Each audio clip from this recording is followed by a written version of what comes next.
issues with Kagwa, all the truths you've never seen. Hi and welcome back to my channel. Today I want to talk about the fallout of the G20 Summit that President Bola Tinubu attended and the way he represented Africa. I want us to listen to this clip before I make my analysis. In Africa, we have terrorism challenges, insecurity challenges that are preventing farmers to even go to their farm. We have problem in Sudan, displacing people. We have problem of climate change, flooding, destroying crops. And we have problem of protectionism. We have problems. It is very important to make it clear and louder here. We have problem of out of school children. We have problem of funding free education or giving our children 1 meal a day in a classroom to even make them pay attention to school. Africa has that problem. What do I do to help the small-scale industry? Cost of funding is expensive. What do I do to get power to industrialize my country? The cost of funding is extremely expensive. The developed world need to extend these promises that you have heard here today. I must salute every one of you, but support the continent. The neglect of Africa is a danger to the rest of humanity, and we have to lift one another up.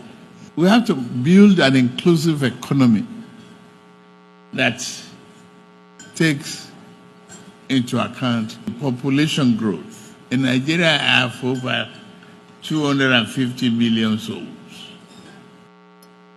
The fight against hunger and poverty is not a matter of choice, but a matter of priority for me. Where do I get those helps? I have a very vibrant youth population, 70% below the age of 30, in schools, set up funding for their education. It's a challenge. And even if I have the fund, how do I turn it around? Reform, yes, I must. And I've embarked upon that aggressively.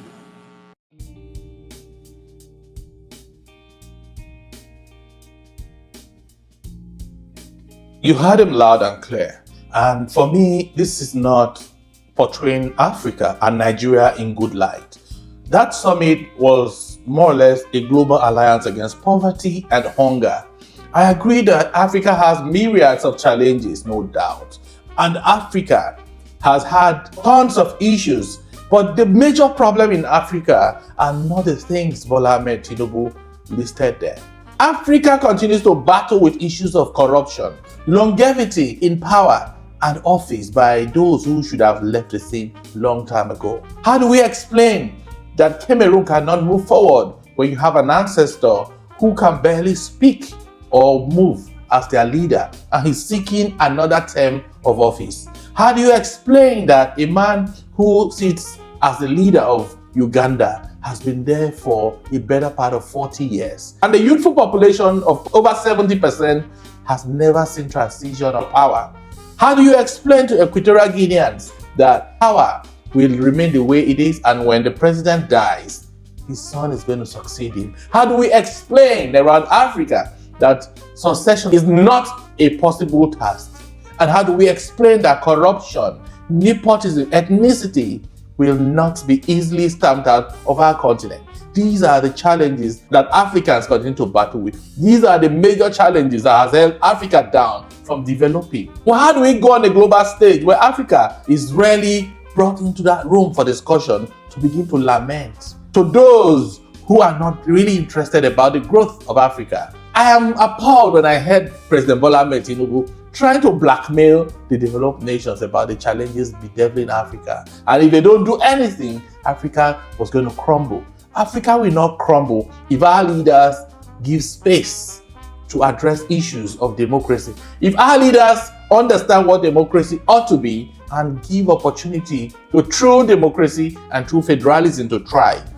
Those we have put at the helm of leadership have little or no experience about governance. Tinubu does not understand what it takes to transform Nigeria into a productive nation. Every day Nigeria is going to take loans, and you have a rubber-stamped National Assembly that does not interrogate this loan, that has allegedly been accused of padding these budgets in trillions just to siphon. If Nigeria continuously borrow money for recurrent expenditure, how do you expect Nigeria to grow? Africa cannot grow at that pace. Africa cannot grow when the leaders are not purposeful. There's so much wastage coming from the presidency of Nigeria. You will agree with me that there's so much wastage, leakage, nepotism, and what have you. A leader whose policies and strategies are not working, will you then blame the world leaders for not intervening in Africa? I do not believe that Bretton Woods institutions understand the African economy and can proffer solutions that can take us out of poverty. Joseph Stiglitz, former IMF boss, once said that the IMF policies, the IMF framework cannot grow any developing nation. And only nations that have defiled the IMF strategies are the thriving economies, the ones you call the Asian tigers.